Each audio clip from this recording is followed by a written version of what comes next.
Advocate Satheesh Vasant, നോക്കൂ, V Sivankutty ഇനി തെരഞ്ഞെടുപ്പ് രംഗത്തേക്കില്ല എന്ന് പറയുന്നു. മണിക്കൂറുകൾക്കുള്ളിൽ അത് തിരുത്തി പറയേണ്ടി വരുന്നു.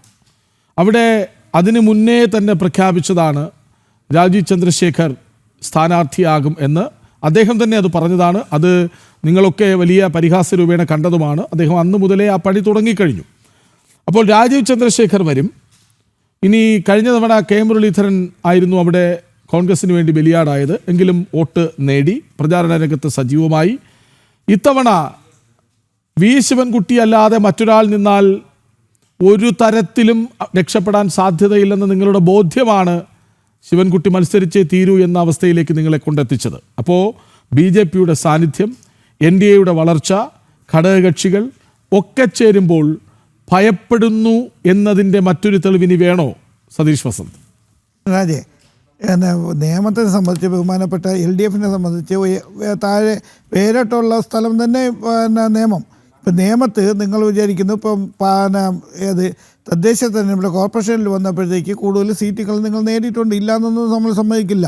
പക്ഷേ ഒരു കാര്യമുണ്ട്, ഇപ്പം നിയമം ശിവൻകുട്ടി എന്ന് പറയുന്ന അദ്ദേഹം ശിവൻകുട്ടി ഇവിടെ വിപുലീകരിച്ചിട്ടുള്ള വികസനം, ആ വികസനത്തിൻ്റെ പേരിൽ മാത്രമേ നമ്മൾ വോട്ട് ചോദിക്കുന്നുള്ളൂന്നേ. ഇവിടെ ആ വോട്ട് ചോദിക്കുന്ന ഇപ്പം ചന്ദ്രശേഖരല്ല, ബഹുമാനപ്പെട്ട മോദി അല്ലെങ്കിൽ അമിത്ഷാ വന്നാൽ പോലും ശിവൻകുട്ടിയെ മലർത്തിയടിക്കാൻ പറ്റില്ല. നിങ്ങളൊന്ന് പരിശോധിച്ച് നോക്കൂ. ഞാൻ ഒരു കമ്മിറ്റി ഇനി പോകണം. ഞാൻ പറയുന്നത് ചന്ദ്രശേഖർ ഇപ്പോൾ നിയമത്തെ ഇറങ്ങണം. കാര്യം എന്താ അറിയുമോ, ഇപ്പോൾ നിയമത്തിൻ്റെ അകത്തല്ല മാത്രമല്ല തിരുവനന്തപുരം സിറ്റിക്കകത്ത് ഒരു ഹോട്ടലുകളും ഇല്ല. എന്താ കാര്യം? ഗ്യാസ് ഇല്ല. അവർക്ക് ഗ്യാസുള്ള 90% കേരളത്തിലെ ഹോട്ടലുകൾ അടച്ചുപൂട്ടി. അവർക്ക് ജീവിക്കാൻ വഴിയില്ല. ആര് ചോദിക്കണം? ആരടുത്താണ് ചോദിക്കേണ്ടത്? ഈ തെറ്റായ NDA-യിലെ തെറ്റായ നയരൂപീകരണം, അതുകൊണ്ടാണ് ഈ സംഭവിച്ചത്.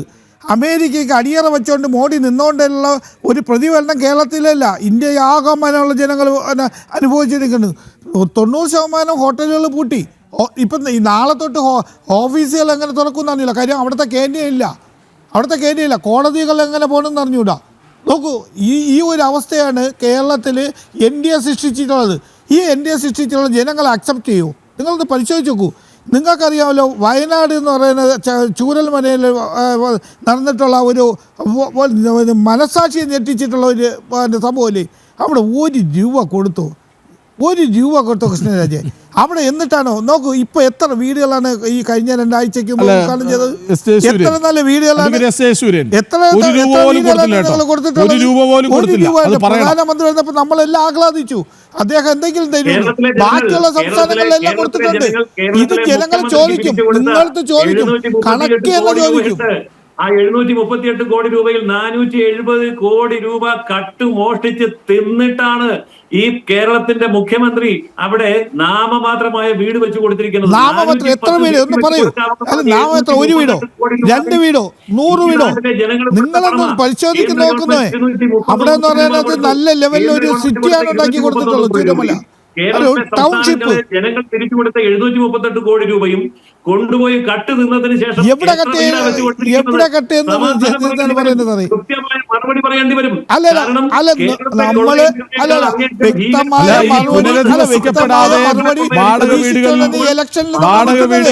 നമ്മൾ ഇതൊക്കെ ഈ വികസനവും ഈ കാര്യങ്ങളും ചെയ്തുകൊണ്ടാണ് ജനങ്ങളുടെ മുമ്പ് ഇറങ്ങുന്നത്. അതുകൊണ്ടാണ് മൂന്നാം പിണറായി സർക്കാരും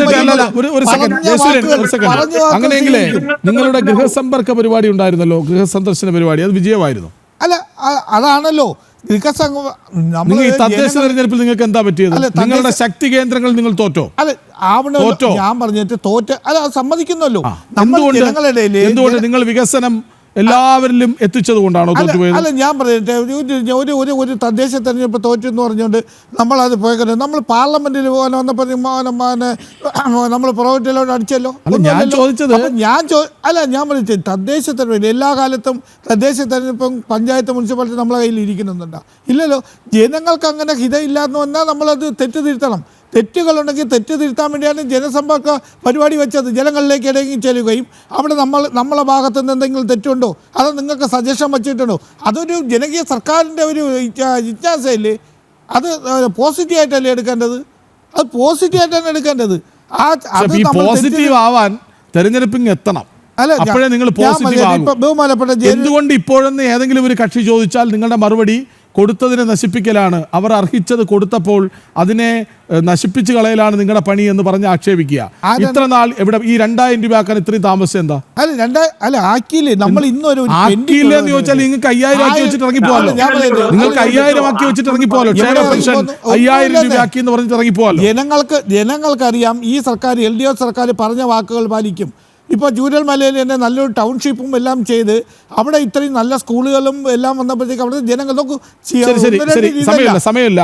ബേസിൽ പാറക്കുടി നോക്കൂ, നമ്മൾ ഈ ഘട്ടത്തിൽ സംസാരിക്കാൻ ഉദ്ദേശിച്ചത് ഈ BJP-യുടെ NDA-യുടെ മുന്നേറ്റത്തിൽ UDF-നുണ്ടാകുന്ന വിള്ളൽ, UDF-നുണ്ടാകുന്ന അങ്കലാപ്പ് എത്രമാത്രം? വളരെ പെട്ടെന്ന്. ആദ്യമേ, അതായത് ഈ BJP-യുടെ വളർച്ചയിൽ UDF-ന് ഒരു അങ്കലാപ്പും ഇല്ല. ഞാൻ ആദ്യമേ പറഞ്ഞല്ലോ, തിരുവനന്തപുരം കോർപ്പറേഷൻ്റെയും തൃശ്ശൂർ കഴിഞ്ഞ പാർലമെന്റ് ഇലക്ഷൻ നടന്ന കാര്യം പറഞ്ഞല്ലോ. ഒരു കാര്യം ഞാനൊന്ന് കൂട്ടിച്ചേർത്ത് പറയാം. നിങ്ങൾ രണ്ട് കൂട്ടരും ചേർന്നിരുന്ന് ഞങ്ങളുടെ മുൻ KPCC പ്രസിഡന്റ് ആയിരിക്കുന്ന അതായത് K. സുധാകരൻ, ഞങ്ങൾക്ക് എല്ലാവർക്കും KSU-നും യൂത്ത് കോൺഗ്രസിനും ഒക്കെ ഇന്ത്യൻ നാഷണൽ കോൺഗ്രസിൽ ഉൾപ്പെടെ പ്രവർത്തിക്കുന്ന സാധാരണ പ്രവർത്തകർക്ക് വലിയ ആർജവമായിട്ടുള്ള കുമ്മക്കുടി സുധാകരൻ ഏട്ടനെ പറ്റി നിങ്ങളൊക്കെ പറഞ്ഞല്ലോ. അതായത് KPCC-യുടെ കേരള പ്രദേശ് കോൺഗ്രസ് കമ്മിറ്റിയുടെ മുൻ പ്രസിഡന്റ് ആയിരിക്കുമ്പോഴൊക്കെ ഓരോരുത്തർക്കും KSU-കാർക്കും യൂത്ത് കോൺഗ്രസ്സുകാർക്കും വലിയ ആർജവമായിരുന്നു സുധാകരൻ. അപ്പോൾ ഇപ്പോഴും ഇന്നിപ്പോൾ സുധാകരൻ ഇരുന്ന വേദി എന്താണെന്ന് നിങ്ങൾക്കറിയാം. ആ വേദിയിൽ ഇരുന്ന് അയാൾ വിരുമ്പിയെങ്കിൽ ആ സുധാകരൻ ഇരുന്ന വേദി എന്താണെന്നും അദ്ദേഹം ഏത് പരിപാടിക്ക് നിങ്ങൾ അതിനെ വളച്ചൊടിച്ചുകൊണ്ട് കൃത്യമായി ഞാൻ പറഞ്ഞില്ലേ, AK ആന്റണി മന്ത്രിസഭയിലെ വനംവകുപ്പ് മന്ത്രിയായിട്ടിരുന്ന 2019 മുതൽ കണ്ണൂരിൽ MP ആയിട്ടിരുന്ന, നിരവധി തവണ MLA ആയിട്ടിരുന്ന ഞങ്ങൾക്കൊക്കെ ആർജവമാണ് ഞങ്ങളുടെ സുധാകരൻ. അപ്പോൾ K. സുധാകരനെ ഉൾപ്പെടെ നിങ്ങളുടെ ഈ പറയുന്ന രണ്ട് കൂട്ടരും ചേർന്നിരുന്നുകൊണ്ട് എന്തെങ്കിലും മാൽ പ്രാക്ടീസ് നിങ്ങളെന്തെങ്കിലും വർത്തമാനം പറഞ്ഞതുകൊണ്ട് കാര്യമില്ല. ഞങ്ങൾക്ക് എല്ലാവർക്കും സാധാരണ KSU-കാരൻ്റെയും സാധാരണ യൂത്ത് കോൺഗ്രസ്സുകാരൻ്റെയൊക്കെ ഉള്ളിലെ എന്നും ആർജവമാണ് K. സുധാകരൻ. പിന്നെ ഞങ്ങളുടെ കാൻഡിഡേറ്റ്ഷിപ്പ്, ഞങ്ങളുടെ ACC നേതൃത്വം ഒരു തീരുമാനമെടുത്താൽ അത് അങ്ങ് ACC പ്രസിഡന്റ് മുതൽ ഇങ്ങ് താഴേക്കടയിലുള്ള ബൂത്ത് പ്രസിഡന്റ് വരെ, വാർഡ് പ്രസിഡന്റ് വരെ തീരുമാനം അംഗീകരിക്കാൻ തയ്യാറാണ്. പിന്നെ ഞങ്ങളുടെ ACC തീരുമാനത്തെ പറ്റിയൊക്കെ അവിടെ നിന്ന് പറയണ കേട്ടായിരുന്നു. ഇന്ന് കണ്ണൂർ ഈ പറയുന്ന പിണറായി വിജയന്റെ വീട്ടിൽ ഒരു 4 പേര് കൂടിയിരുന്ന് തീരുമാനിച്ചാൽ അവിടെ ലോക്കൽ കമ്മിറ്റിയും, ആ 4 പേര് തന്നെ കണ്ണൂർ ജില്ലാ കമ്മിറ്റി ഓഫീസിൽ പോയിരുന്ന് തീരുമാനിച്ചാൽ അത് ജില്ലാ കമ്മിറ്റിയും, ആ 4 പേര് തന്നെ തിരുവനന്തപുരത്ത് AK സെന്ററിൽ പോയി തീരുമാനിച്ചാൽ സംസ്ഥാന കമ്മിറ്റിയും. ഏറെ വളർന്നു കഴിഞ്ഞു അവരുടെ മുന്നണി സംവിധാനവും. അങ്ങനെ തന്നെ UDF-ന് വലിയ പ്രതീക്ഷയാണ്. കാരണം ജീവൻ മരണ പോരാട്ടമാണ് UDF-ന് ഈ തെരഞ്ഞെടുപ്പ് എന്ന് എല്ലാവർക്കും അറിയാം. പിണറായി 3ാമത് മുഖ്യമന്ത്രിയാകണമെന്ന വല്ലാത്ത ആഗ്രഹം ചിലർക്കെങ്കിലും സഖാക്കൾക്കുണ്ട്. പക്ഷേ അതൊക്കെ അടിവേരറുക്കുന്ന കാലമാണിതെന്ന ഓർമ്മപ്പെടുത്തലായി സമീപകാല സംഭവങ്ങൾ നമ്മളെ ചൂണ്ടിക്കാട്ടുന്നു.